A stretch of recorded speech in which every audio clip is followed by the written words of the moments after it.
Welcome to Made for Mondays, the source for digging a little deeper into the Believers Church Sunday messages and finding ways to apply them to our daily lives. Together, let's take a deeper look and find a way to bring Mondays back to life. Hey everybody, I'm Heather, and welcome to the pod. Who's joining me today? What's up? My name is Doug. Dougie Fruge. Hey, Adrian's back. And it's me, Jamie. Hi guys, Sitting good to in a have different you. seat, I Jamie. know. Different seat, not the teacher seat. Right. Doug's in the teacher Doug's seat. in the teacher seat today. Yeah. Do you feel nervous? Tyler was feeling real nervous sitting in that seat. Yeah, now that you mention it. He called it the big saddle. All right. Did you guys do anything fun this weekend? I didn't do anything. You did. You did. Just kidding. It's not my turn. It's Doug's Okay, turn. Doug's turn. Doug gets to go first. Nothing crazy. Yeah. Nothing really big. Just kind of relaxed a little bit. I think we talk about this all the time. Like whenever somebody's teaching that week, it's so difficult on that Saturday to do anything big. It really is. Yeah, the family went to the pool and was kind of relaxed. And I was thinking like, man, it's so hot outside. I don't want to get a really bad sunburn that will affect tomorrow.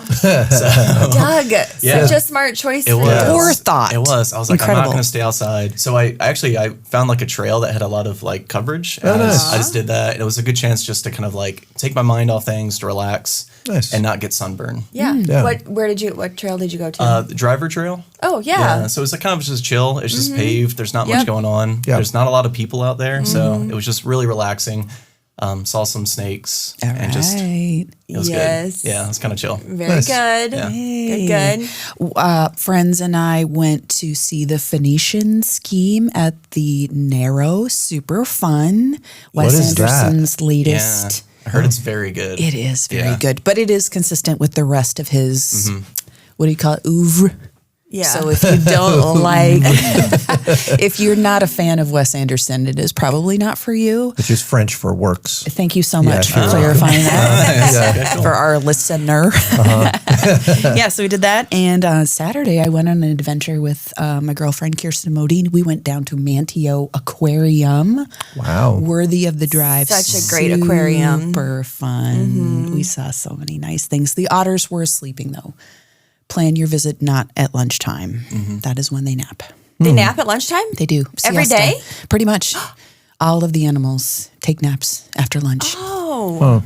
Let's implement that. Yeah, I love that idea. Yeah. Yeah. Do you have a favorite Wes Anderson movie? Was this up there?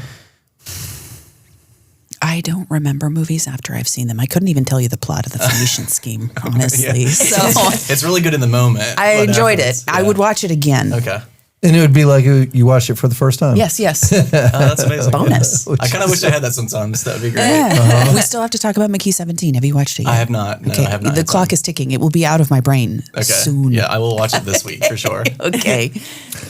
Bonnie and I celebrated anniversary a little early because I'm going to be gone on our anniversary, and she's a good sport and doesn't complain. So, we went out to eat at a nice place on Friday.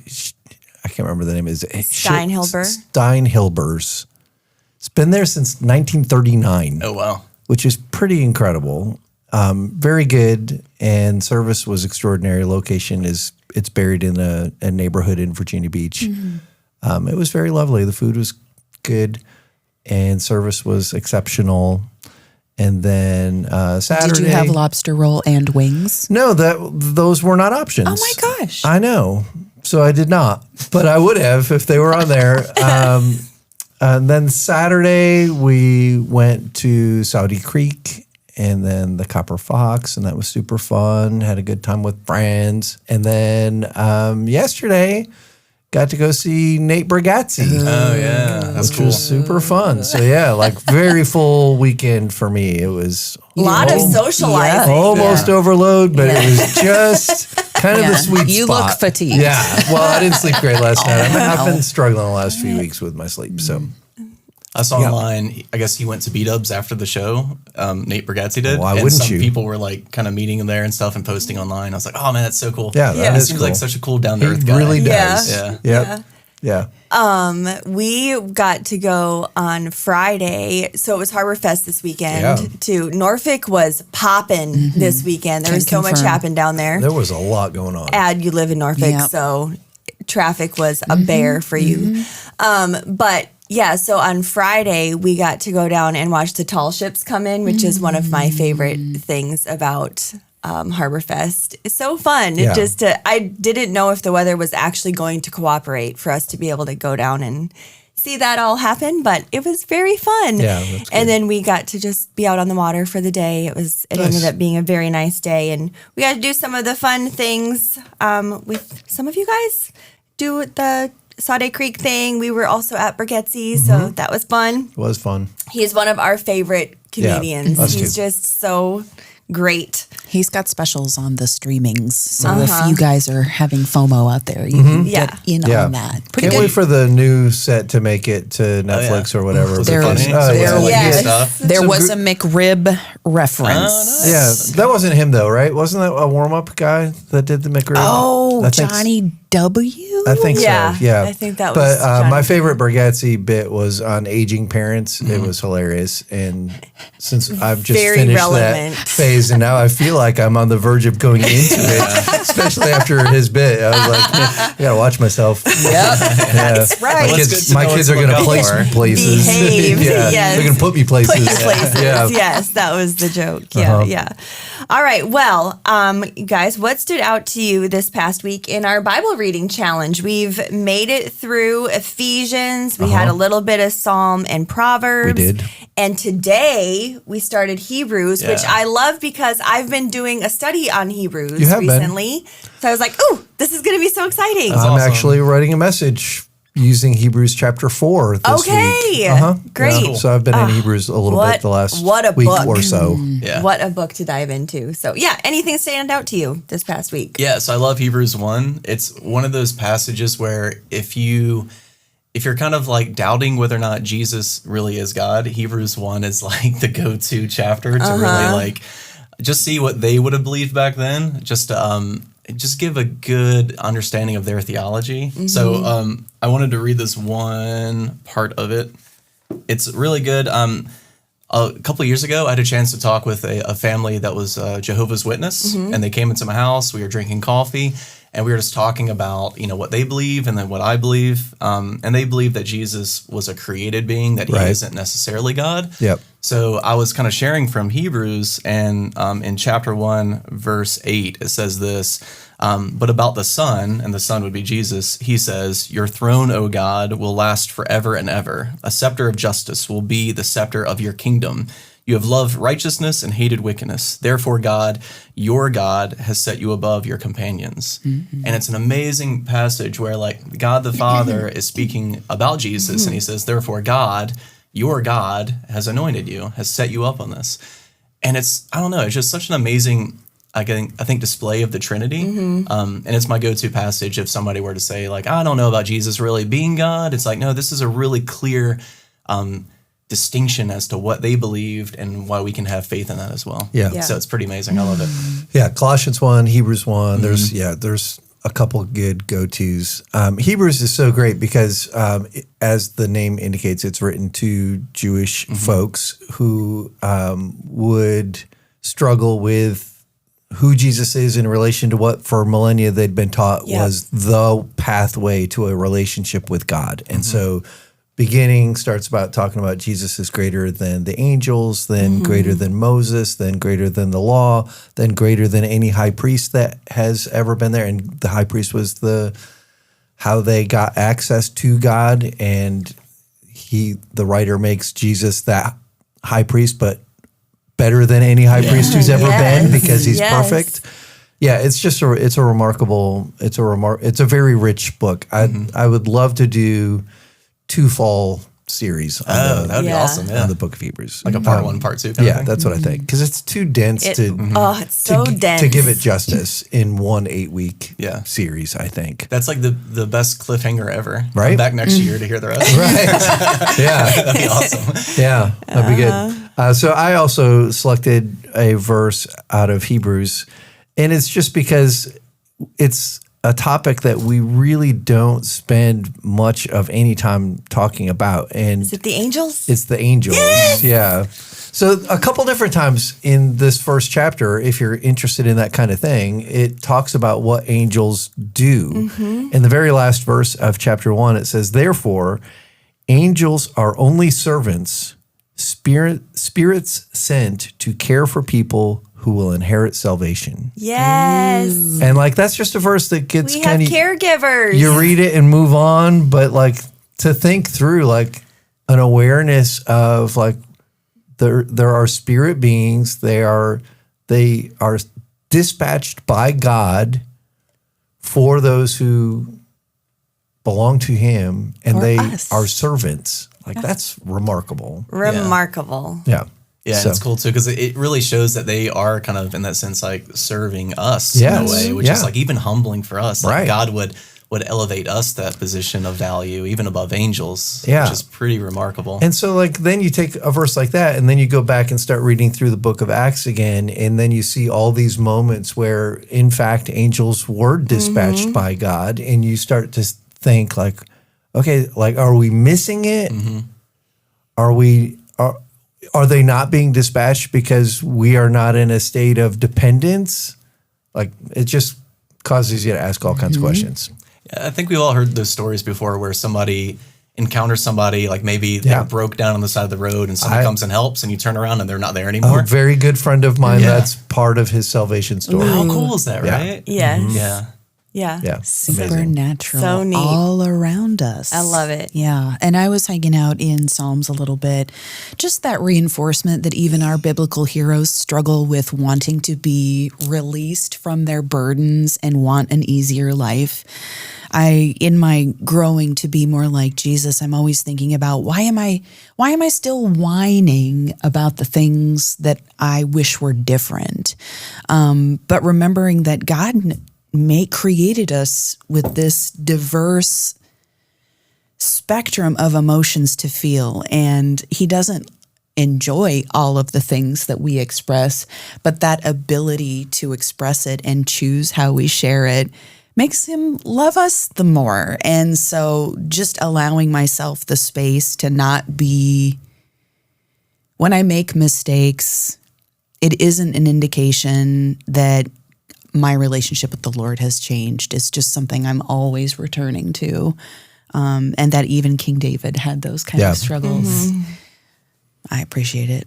Yep, Yeah. that's good. We just finished watching the David show on Prime. Oh, that's been so neat to watch too. I know it's a little controversial in certain circles, like The Chosen and stuff, watching that show, and it's biblical accuracy and stuff. I don't know why that would be controversial. I mean, come on, lighten up, people. I know. Anyway. I mean, they are though, right? Yeah. Yeah. Anyway, it was very interesting. We enjoyed it. So sorry if it feels. I'm going to watch that right after I watch Clarkson's Farm. Right. Yeah. Nathan does want you to watch Clarkson's Farm. I got a list of things that I will Nathan watch has assigned. once I've watched Clarkson's Farm. Right. It's so funny. Joe also has a list of movies he's supposed to be watching. Right. I don't know if he's like actually watching those, but like Probably not. We have a good list of movies that he needs to watch. Yeah. Which The Chosen is also on my I don't list. It's think been he- there for a couple of years. me too. Yeah. I just gotta get around to it. I know. I will. I'll get there. I know. I'm waiting for it to be done so I can just binge watch it. Yeah. Like all the seasons at once. Yeah. That's what I did with Lost. It was like, such a good show because you don't have to wait week to week. Right. Then you don't have to Oh, wait for it to Lost, come out. I Chosen. know. Yeah. Yeah. It's the I mean, Same diff. very interesting. Think about that. No. Lost. You should start with Lost and watch Chosen. I mean, are they about the same Mute. thing, but like different Mute people? for the next Like, couple I seconds. mean, Everyone. honestly, I don't want to get Kind into of. Lost spoilers. I but- did just see that Levi Lesko. Isn't that his name? He's a pastor. Yeah, he's a pastor. Yeah. Carrie interviewed him not that long ago. He is working with the Open Network, Craig Rochelle's network resources for pastors, and they are coming out with a supplementary study guide to go along with The Chosen. Oh, I thought you were going to say Lost. No. Wow. But maybe you should write in and Yeah, tie the two together. I think so. But yeah, they're coming out with a study guide awesome. to go through that. So anyway, for anyone who's interested in doing such things. Lauren was taking her group, high school group, through The Chosen, and they really, really liked it. So Yeah. Yeah, there have been a couple of groups here that have done that just kind of on their own, but it's brought up like and it's called like, is this in the Bible? I think is what it's actually called. Oh, yeah. That's smart. So it's like that is good. going through. Like, I love that. Is this? So there's is gonna be what's things- in the chosen? right. There will be actually things that are in not. Scripture. Yeah. So It's just a bunch of no's. Yeah. that's good that they're doing Yeah, that. that's kind of the approach to it. So I that'll like be that. really cool to see how That's how interesting. Yeah, pans smart. out. Anyways, that was a little sidebar. Yeah. But we this week we were able to go into week 8 of our What Our World Needs Now Long series. series. Yeah, we haven't done one this long in a long time. Right. Wait till next year. Anyway, We're almost there. another spoiler alert. The kickoff of next year is going to be a doozy. Yeah. We really are. We got you for 12 weeks. Hold on to Right? your hats. Anyways, okay. So we kicked off this Sunday. Well, just throughout the message, actually, we were really celebrating our graduates. It Yeah. was so great. So we'll spend some time talking about how we celebrated them, our 8th and 12th grade graduates. But Doug, you shared some advice that you received early on in life that had a really dramatic outcome in your first job interview. Oh, yeah. Very funny. Yes. So you can reshare that a bit if you'd like. Yeah, and true story. I felt like Nate Bergazzi was part 2 of my comedian day. You were so funny at the beginning of that message. Thank you. It was great. I was in stitches over there, and I've heard the stories a million times, and your delivery of them is just so great. I feel bad like retelling a story, but No. it fit perfectly. You do a good job with it. Yeah. Great. So just advice that I got. I can't even remember who told me. I know the first one I think my dad told me. If you're early, you're on time, and if you're on time, you're late. And it just that right there. I'm always early to everything now, and I really think it's because of that. Yeah, And that's not bad advice. it's not bad, but again, like, man, Qualifying. sometimes I am so very early, and my kids are always like, "Dad, it's like 45 minutes. What are we gonna do?" And I was like, "Just sit here, I guess." I don't know. You had to be like, not even kidding. This happens all the time. So yeah, it's built like a level of like, I must be early. And for my first job, I showed up like crazy early, and I remember I checked in at the front little kind of help area, and she kind of looked at me like, "You're the whatever time, like 1 o'clock interview?" I was like, "Yep." And she was like, "Oh my gosh, it's so early. Like, just sit over there, I guess." And they didn't know what to do with me. So very weird moment. And But then when you add the other piece of advice yeah. that you got to that story, yeah. brilliant. Yeah, my mom is so funny. I guess I remember being so awkward in that line. Like, I can't believe this is happening Mrs. right now. Vance. Like, I don't want to work at Kroger. I ended up loving it, but I was like, "Mom, please just don't do this right now." But yeah, she kind of pressured the manager She is into assertive. having an interview. She very assertive. It's very good. But yeah, that was pretty funny. And then the whole look somebody in the eye thing. That's what I mean. Man, this is something I do all the time, and I don't know When to look away. Yeah, I really don't. It's weird. And Well, and your eyeballs are a little bit on the intense side. I've been told that. Like So you I- open them wider and wider, and the eyebrows go up. It's like you're seeing an implosion before you. I become concerned that something's happening on my face. I just like to think I'm always like interested. Yeah. So, Yeah, well, that's not what's translating. It's just so it is. It's just like I'm always like just staring at people, I feel like, and I don't know like when is it appropriate to look away? Should I look away first? What Yeah. if they look away? That's my out. I can look away now. I've got a tip for you. Okay. Sidebar. My mom sent me to reform school, but it was like light after school for several weeks. I would go and hang out with a bunch of little girls my age and a more grown up girl who would teach me how to like walk properly and chew with my mouth closed and stuff. Oh, that's such an important lesson. Yes. All of Everybody this should learn is the that. result of all of that training. But she told us, make eye contact when you're having a conversation. But when you're taking a drink, look at your drink. Oh my gosh. So always Don't have a cup of look. coffee.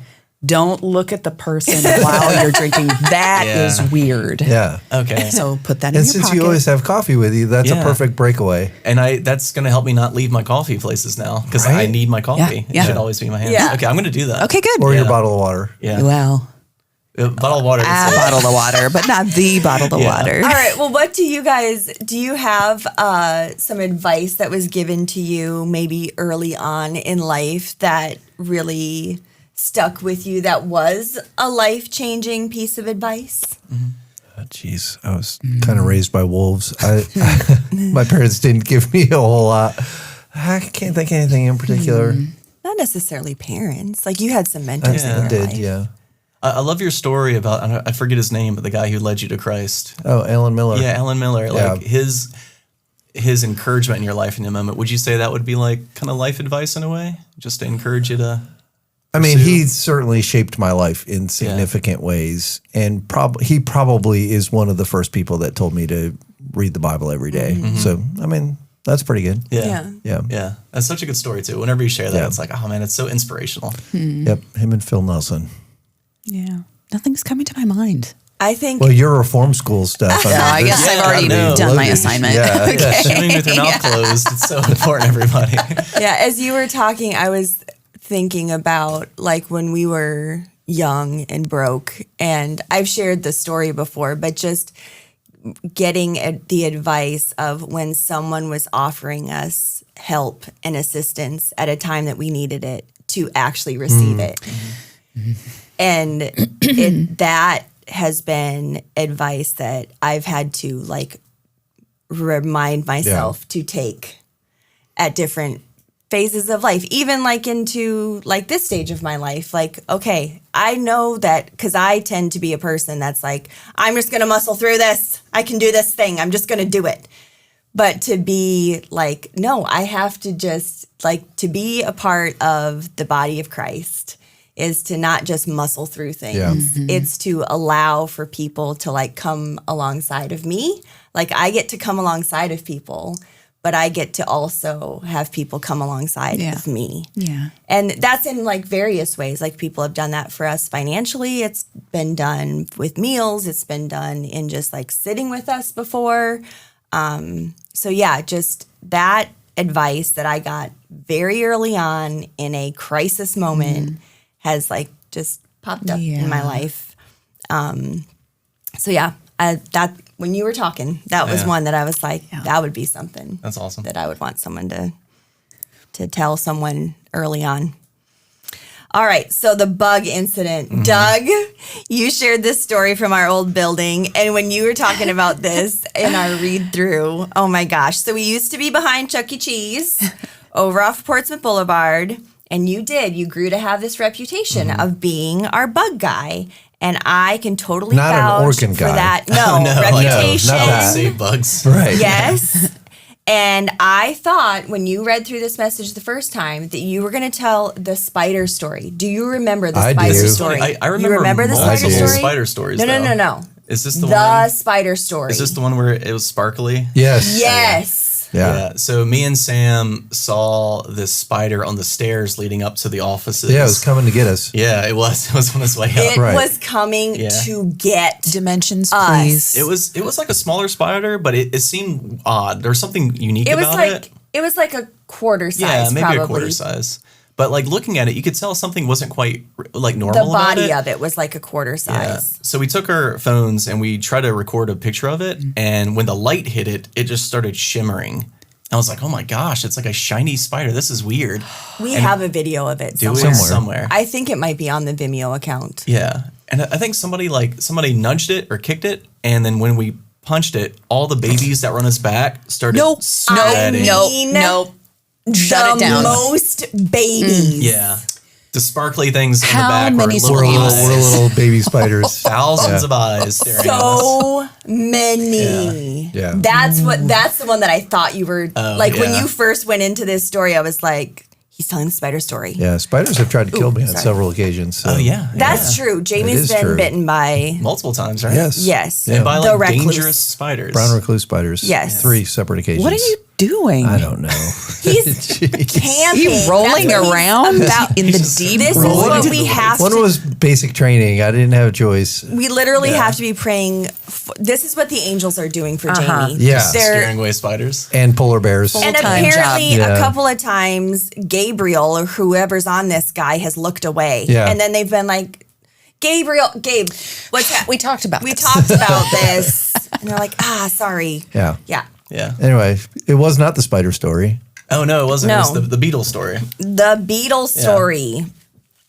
Yeah. So how did you get this? You just love bugs? So I asked Debbie for her permission to share their story ahead of time because I didn't want her to feel like I was painting her in a bad light. I sat next to her. Yeah. I watched the second service from the family viewing spot by the front door, and she was sitting next to me and was giggling along as you were telling the story. But at one point, you were telling the kill it part. She leaned over and said, "Do I sound mean?"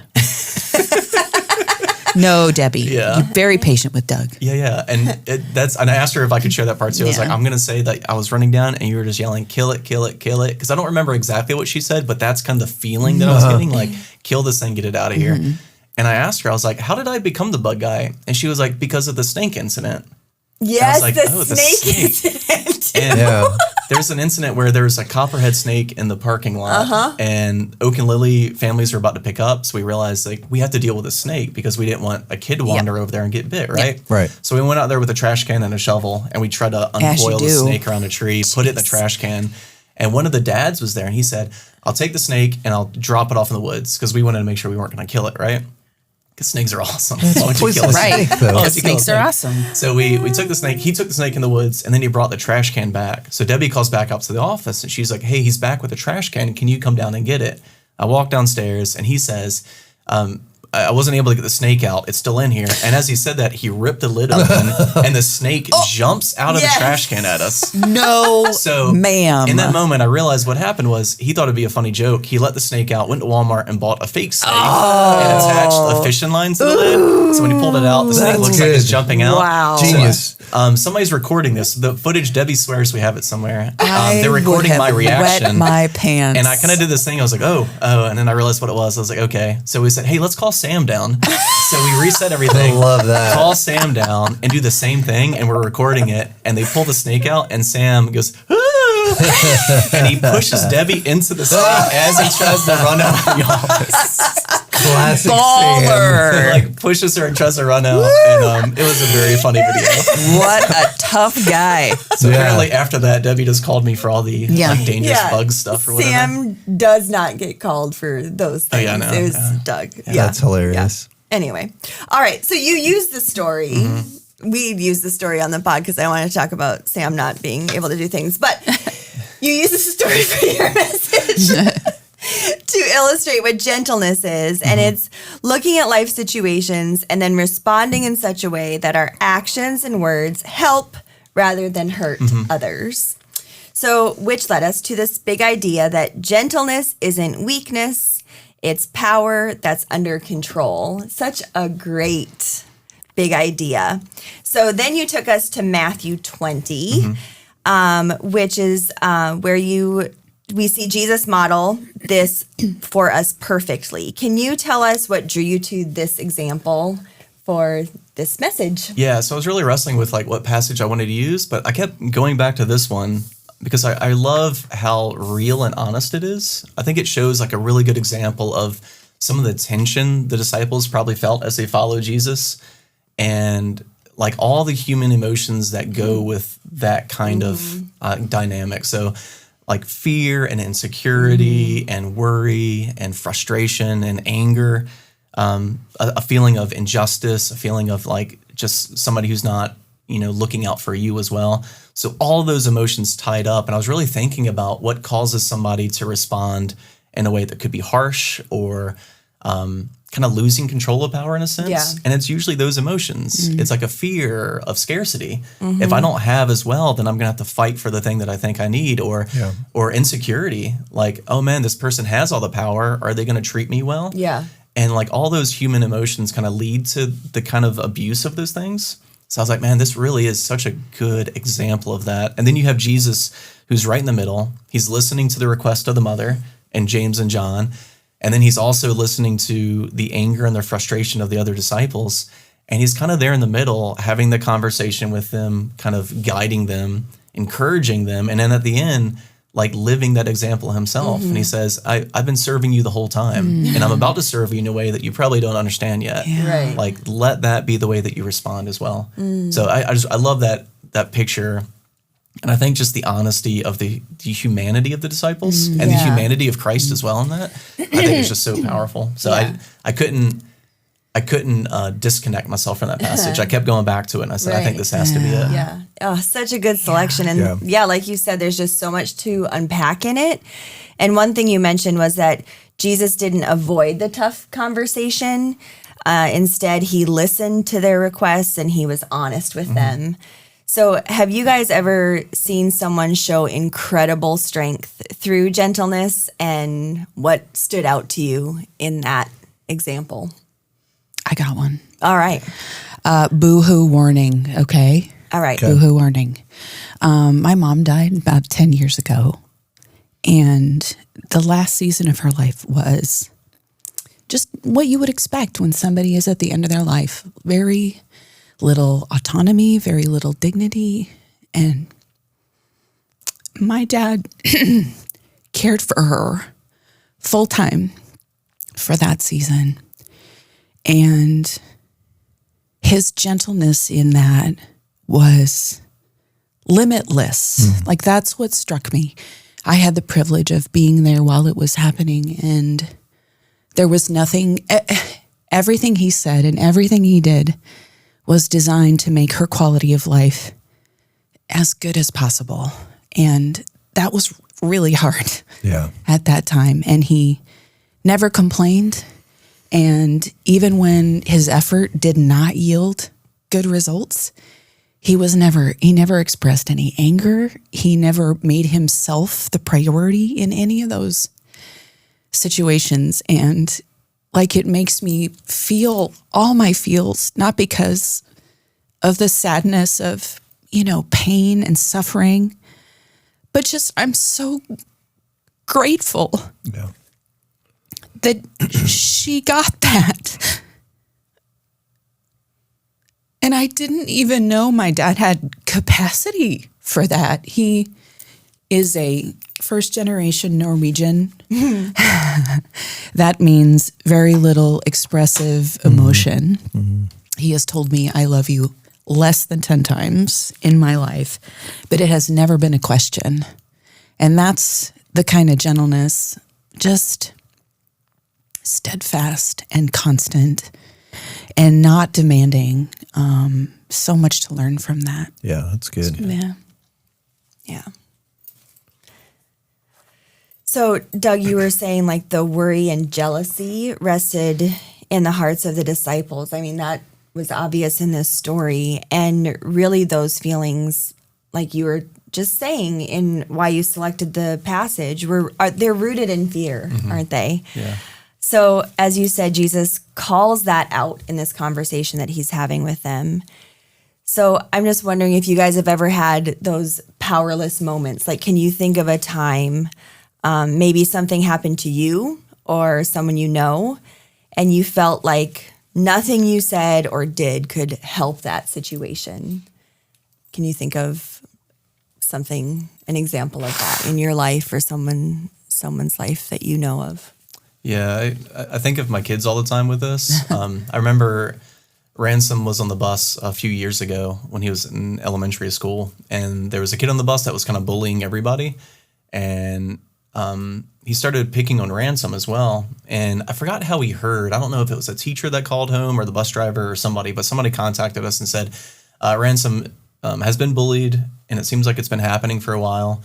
So he came home and we talked to him, and he was kind of not willing to open up right away. But the more we asked, the more we found out, like, his friends were being bullied on the bus. So he started standing up for them, trying to put himself in between the bully and his friends. And because of that, he became the target. So now the bully is lashing out at him. And it was just this kid who we found out later had a really difficult home life, was struggling in his own kind of like fears and insecurities and all that, and was lashing out at the kids on his bus. And it was weird. I was in a place where I felt like I wanted to protect my son, but at the same time, I wanted to help him to know how to stand up for himself and protect his friends, but also have compassion for this bully. And as a father, like, how do you navigate that with an elementary school kid? Right. How do you try to instill in them, like, protect yourself, but at the same time, don't try to destroy the other person. To love your enemies. Right. Try to tell an elementary school kid that, right? Yeah. So man, I was in a place where I didn't know what to do. Just a lot of prayer, a lot of talking with him and listening, and just making sure he felt like he was heard, but also working with the school and teachers and admin just to make sure they were aware too. And it ended up working out pretty good. The school implemented a person who their sole position was to make sure that bullying wasn't happening across the whole school. buses, classrooms, hallways, and all that. So she was working with us, to talk with the other family, and just to try to find some sense of reconciliation. And I was like, oh man, it worked out so well. And we went from a place of feeling powerless, like I can't be on the bus with my son, to feeling like we had advocates all around us. And it was a really cool process. I think it was done really well. But in the initial place, it was, man, like, how do I help? How do I step in? How far is too far? I don't want to be the helicopter dad as well. He just does everything for my son. He has to learn how to work through this also. Yeah. So yeah, a lot of questions. Yeah, so good. Yeah. That's a good one. Boy, you talking about that. And I actually have an example of not being very gentle myself. Yesterday, while you were teaching, I did yell at the band. Oh no. Yeah. But I think in those situations for me, when I am not, and I do not come by gentleness naturally. It is effort. It takes effort and intention for me. And I find that when I'm not gentle is when I feel pressure, like there's a time constraint, or I'm afraid of the consequences of whatever not getting resolved immediately. So this urgency, treating everything like an emergency. And I just really admire that in that situation, you took the time to slow down, that you took the time to invest in the proper channels. Like, I think of how many times where I have made mistakes in my relationships. If I had just slowed down, it feels urgent. It feels, I have to deal with this immediately. Almost nothing. Yep. If you're about to give birth, that is a time sensitive. If something's literally on fire. But otherwise, there is time to take a beat and evaluate. And secondly, to be willing to invest the time and the energy to do the right thing. Like, that took you a ton more time to call all those teachers and meet with all those parents and think about how to accomplish these two things that seem on the surface diametrically opposed. Like, you did a lot of extra work to make that happen. And that's what gentleness boils to a lot of times, I think, in my situations at least. Yeah. That's why I love the bug story. Like, it started off like playfully, but like, it would have been much easier to kill the bug. Yeah, except you would have needed like a gun. It was so big. Could you imagine the crunching sound? No! It takes, but like, it was way harder to like protect it and save it. And I know it's a bug, but like, put that on everything else. And it could have hurt it. It could have hurt you. Oh, yeah. But you wanted to do what was right. Oddly enough, it was walking in my arm, and that kind of hurt. Like, its little barbed feet hanging were, like, on digging tight into my skin. Yeah. So. I love the thought of him telling his children and grandchildren the story. Of the giant. It's a giant. Oh gosh, we were giggling in the seats over that. But I love that idea though. Yeah, it takes being there, being present, being patient, and sacrifice. Yeah. Usually the right or the best course takes the most amount of sacrifice, and it's going to be the hardest to do. I love when Jesus closes that whole section. He says, "And I'm going to die as a ransom for many." Like, that level of sacrifice was the best option. And he was even in the garden, like, if there's another way, let me take that other way. And God's like, nah, man, this is the way. Yeah. So counterculture right now. When I think of that question too, and I've shared this story on the podcast before, but I think of when I took a team down to Nicaragua one time, one of the teammates was livid once they got there. They were just experiencing the devastation of the country and what was happening, and the emotion that she was experiencing was then directed at me for allowing her to be there and experience this. Like, she just didn't know what to do with the feelings, that she was having. And she was like, how could you bring me here? And like, because like she couldn't fix it. And couldn't leave. Yeah. And so she was just like, there's like nothing we can do about this. There's nothing we can do about what's happening. And she was just very upset. And so it's talking through what Andy Stanley has so eloquently put words to, and like being able to do for one what you wish you could do for many. And I think that that's like what this gentleness idea that you're putting in front of us this week kind of can help in some of that. Like for those who are very like justice oriented, it can feel so overwhelming, some of these situations that we find ourselves in. And so then our response can be anger or just complete frustration, or we shut down, or whatever the negative response is, because it's just too much. And when we can like reframe it and instead like offer this gentle response and a helpful response that can be like, okay, but let's just do what is our part that we can do. And that can be helpful and can be slow. And, that feels a little more tangible, So yeah, that struck me in considering like, that is what happens. Like, I think a lot of that stirs up because it's fear. Like, well, if we just like, now we've seen this and we can't just walk away from this thing, right? We were just going to leave all of this here. It's like, well, no, that we are doing something. We can do something. We just can't fix maybe the everything, whole thing. right? Yeah. Band so cool. apology is coming. We're sending a text later. No, it's so cool too. Like, and for you to listen to that, because like you could have responded with a like, "How dare you be mad at me?" And this wasn't my fault. I didn't do all this. And, but to listen to where that anger and frustration was coming from, because it's always like some underlying thing that she or he was dealing with to try to figure out like, yeah, no, they're responding out of this one way. Sure. And as the leader of that team, it's really cool to be able to listen to that and help them work through that. Yeah. And that she allowed her anger to take priority when she could have used gentleness to share that same message with you. And instead of treating her in kind, you still displayed gentleness. I think that is really, like, that is what we are called to as leaders and disciple makers, like regardless of the level of gentleness that comes our way. It is not a reciprocal equation. We should always seek to gift people with that because it makes a difference. I mean, I talk about my dad all the time.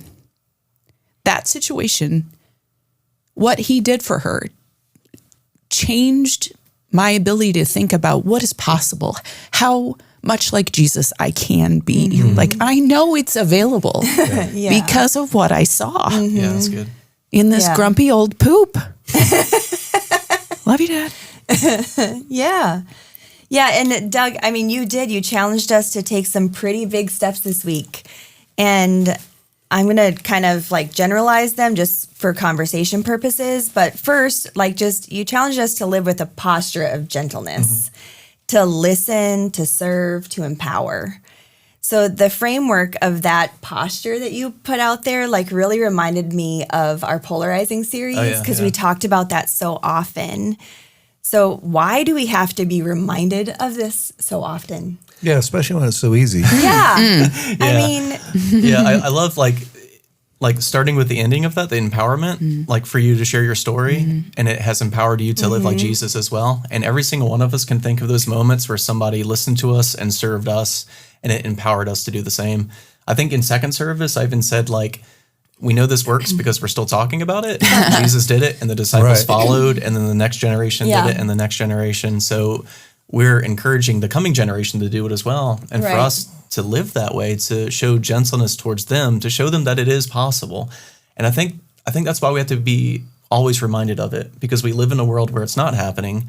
So if our only experiences are constantly seeing power that's out of control and people not being gentle and people canceling each other and being aggressive and harsh and trying to destroy each other, we kind of start adopting that. We start becoming that ourselves. Jamie, you say all the time, like, we are a reflection of our 5 closest relationships. Yeah.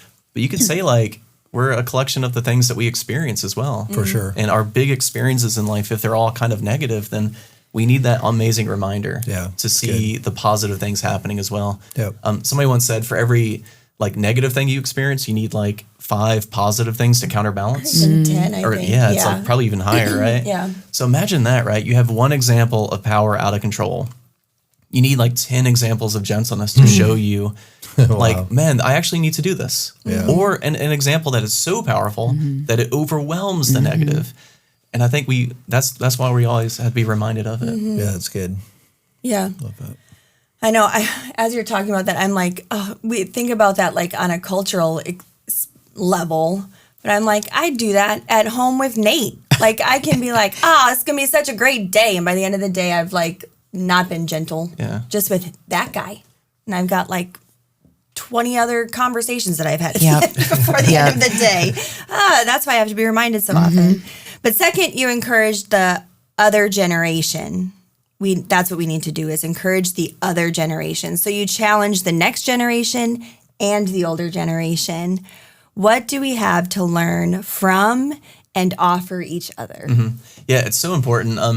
The whole intergenerational ministry and like family that we have here is so amazing. Yeah. We have a generation who's coming up, who's about to become adults. They're going to be the future of the church, or they are the future of the church. And for us to mentor them and show them like what following Jesus looks like. Like, nobody does that in a vacuum. Right. Nobody just wakes up one day and they understand it. You have to see it practiced, which it's so amazing. And I think that's why the fruits of the Spirit, and I love this whole series we've been in. It's not a checklist of things I do, it's who I'm becoming. So if we see that example in our life, then we're way more likely to follow. Yeah. And and at the same time, we're learning from them because like, if I don't know what their struggles are, I don't know what I need to display. So there are certain things that I just, by my nature, I do like inherently better maybe. Like, I was talking to Rachel yesterday and she says, like, you're a good listener. I was like, oh, cool. I think it's just, I don't know, my personality lends itself to that. But there are other things that I don't do well. So if my kids are growing up and I know, man, this is their need, I need to highlight some of those fruits of the Spirit that maybe don't come like as easy to me. And they need to see the importance of that as well. Because if they grow up seeing one fruit and they don't see the other, it's like, man, it's an incomplete picture. Yeah. So for me, just to know, to learn from them and to know kind of what they need to see in me, it's kind of, I don't know, it's just like really good back and forth learning. Yeah. And in doing so, it strengthens me. Because then I can see my own weaknesses. Like I see the blind spots in my own life when I listen to them and see what their needs are. Yeah. Because if my kids are growing up and there's a need, it's because they're not seeing it in me. It's like, oh man, my kids don't know how to be kind. It's because they've never seen it maybe. Yeah. I'm always telling them to be kind. That if they were to say, like, as they get older, I hope they share a story like, what's one thing your dad told you? Always be kind. Always be compassionate. Always listen to the other person. I'm late to everything, but I'm super kind. Yeah. I show up an hour late. I'm going to be really nice when I get there. So yeah, I don't know. It's just, to me, it's just amazing to see the blind spots in my own life. Like, what are the things that I'm not aware of just because it doesn't come naturally? And my kids they're the ones who show that to me. The coming generation shows that. So we can learn from each other in a really cool way. Definitely. Doug, I know you have opinions on this, but Jamie, I would love for you to just kind of let us know why you think it's so important for us to be a multi-generational church. And in what ways are we like really intentional about developing that? Yeah, I think Doug hit on some of why that is important. And it's true. Like there's if we are not intentional about engaging every generation that's present here, like churches that don't relinquish the reins become elderly churches without younger families there. That's what happens in those churches. And I also think there's, danger is maybe too strong a word, but there are some, younger generational type churches that have a tremendous deficit of spiritual wisdom and depth. True. And so like those two things have to come together. So the younger generation has to constantly, and by definition, it creates tension, which is why a lot of churches don't engage it. Yeah. Because it's easier to just grow old and die and have your church just disappear than it is to wrestle with what this younger generation is pushing on. And it's easier for the younger generation to say, you know what, forget trying to push this idea, we're just going to bounce and go do our own thing. Like those two extremes are the easy thing to do. And it's what we see happening in most of our churches. Yep. So a church that allows every generation present to have a voice, and the elderly folks in the church who are willing to wrestle with the ideas that the younger generation is bringing, and for the younger generation to defer somewhat to spiritual wisdom of the elders, not the office, but the people. That's a rare thing. Yeah. And I think there's richness when that can take place. There's stability that comes from the spiritual wisdom and experience, and there's vibrance that comes from that younger generation who's experiencing the world so very differently than those older people are. And it's how they're engaging their faith in that has to modify and change somewhat in order to retain relevance in what's happening in our culture. So yeah, it's a recipe for great tension. Messy. Mm-hmm. And yet it's, I believe it's what we're called to. Mm-hmm. Yeah. Yeah. Yeah. It's funny because like I was able to witness that happening. Not the tension, but like the need for it. Yeah. And we were asking students when they signed up to be a part of the graduation celebration to let us know if there's a next gen leader who has inspired them and been a part of their life. And a couple of the guys, they wanted this one leader to go pray for him. He's out of town, so he couldn't make it, but I let him know and he was very honored. And I was talking with him afterwards and I said, hey, I just want to let you know this person, they're so sorry they couldn't be here, but they're very honored by you kind of requesting them. And they said, yeah, we love that dude. He'll tell us something like really deep and we'll think about it for weeks. And it's like, man, that really changed my life. And I was like, yo, that's so cool. Yeah. Here's a person who has tons of life experience, knows what it means to follow Jesus, and is challenging these younger students with deep, life-changing ideas. Yep. And they're not just like bouncing, saying, oh, that's crazy old man. too complicated, crazy. They're like, no, we thought about it for a long time, and That it is a really big challenged deal. us. Yeah. So yeah, to see that happening, that tension's definitely there, but to see that happening well is so encouraging. Yeah. So it really is. Really good. Really good. Well, that's all the time we have for today. We are wrapping up this series this coming Sunday, so we hope that you will join us on campus at 9 or 10:45. If you can't be here, we hope that you'll join us online at 1 o'clock. We will be posting it to our YouTube channel, and make sure to invite a friend to join you. We will see you then. Until then, thanks for being here, friends. Go and be love and be gentle.